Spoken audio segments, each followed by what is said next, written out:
I just want to circle back to that conversation about being better, right? So we talked about the question itself is what needs to be reframed. What is better? If we walk that back a little bit and we think about other autoimmune disorders, since dysautonomia has an awful lot of autoimmune like components and might end up becoming an autoimmune disorder in the long run, let's talk about something like celiac disease, right? Being gluten free. So I have celiac disease. Most of us with autonomic conditions have other things. And if I eat gluten free, my celiac disease is not there, right? And in that, I don't have any symptoms. But my celiac disease isn't cured. If I eat gluten again, I will have symptoms again, right? If I remove gluten again, I won't have symptoms anymore.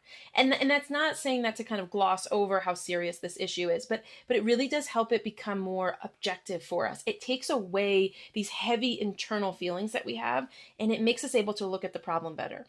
And so as a patient living with postural orthostatic tachycardia syndrome and ME/CFS and post-exertional malaise, as a member of the community, I want to be cautious not to have toxic positivity. I want to make sure that I'm really honest with you about what my quality of life is. My quality of life is better, right? Before I got my diagnosis, over the course of 12 years, I lost so much function that all I could do was work with debilitating symptoms. If I went on a trip, I would be sick for weeks, right? I had given up hope of getting better. I had been everywhere and anywhere. I had been able to exercise my privilege and had so many different types of examinations with no hope.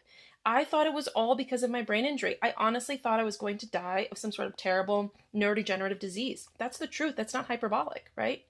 And so now, after learning what dysautonomia is, getting my diagnosis, helping create the treatments that made me better, doing my supportive strategies like my salts and my compression and not missing my cardio for more than 2 days in a row, prioritizing my health, tinkering with my health like it's a vintage car, right? Just giving it the extra loving care it needs to get to the exact same place as the person going next to me, right?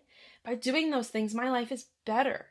I'm able to exercise. I couldn't exercise for almost a decade after being an athlete my whole life. I ran a marathon in 4 hours and 11 minutes. You can't run a marathon without talking about it, by the way. Okay. And then I couldn't exercise. I was able to have a family. I'm going to school for my PhD. I'm talking to all of you. I'm able to publish research. I'm able to present. But do I have symptoms? Yeah, I do. I'm not going to lie to you and be like, oh my gosh, I'm all the way better, right? But for me, my quality of life is so much better that I'm happy with my progress and I keep getting a little bit better each and every day. And that's what I want you to know. Some people go back to playing competitive sports, absolutely. But for me, this is a full life, and I want that for you.